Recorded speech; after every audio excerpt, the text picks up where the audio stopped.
মাত্র 5 দিনের ব্যবধানেই ইরানের হামলার পাল্টা জবাব দিল ইসরায়েল। পশ্চিমা মিত্রদের অনুরোধ উপেক্ষা করেই ইরানে হামলা চালালো তেল আবিব। তবে হামলা নিয়ে পাল্টাপাল্টি অবস্থান দুপক্ষের।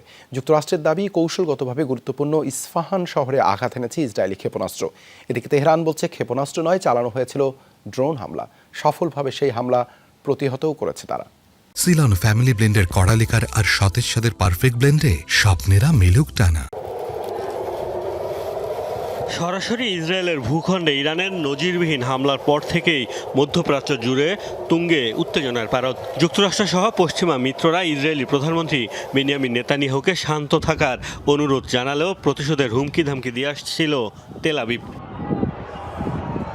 ইরানের হামলার 5 দিন পরই এলো ইসরায়েলের পাল্টা জবাব। স্থানীয় সময় শুক্রবার ভোরে বিস্ফোরণের বিকট শব্দে ঘুম ভাঙে ইরানের ইস্পাহান শহরের বাসিন্দাদের। বিমান ঘাঁটি ও বিভিন্ন পারমাণবিক স্থাপনার জন্য বেশ গুরুত্বপূর্ণ এই শহর। যদিও ইসরায়েলের সীমিত পরিসরে হামলা নিয়ে এরই মধ্যে তৈরি হয়েছে নানা ধোঁয়াশা।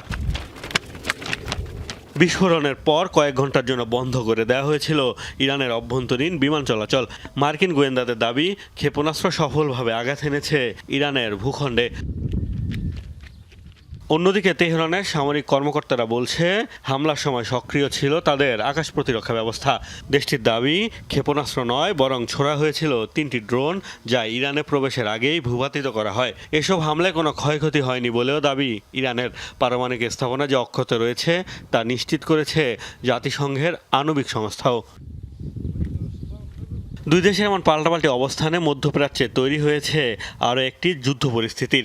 তবে পরাশক্তির এই দুই দেশ পুরোদমে যুদ্ধে জড়ালে পরিণতি হবে ভয়াবহ, শঙ্কা বিশ্লেষকদের। যদিও ইরানের সামরিক কর্মকর্তাদের বরাতে বিভিন্ন গণমাধ্যম বলছে, এখনই পাল্টা জবাব দেওয়ার কথা ভাবছে না ইরান।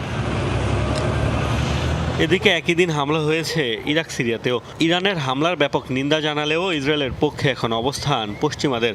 যুক্তরাজ্য সহ মিত্রদের দাবি, আত্মরক্ষার অধিকার রয়েছে নেতানিয়াহু প্রশাসনের। মোস্তফা মাহমুদ, যমুনা নিউজ।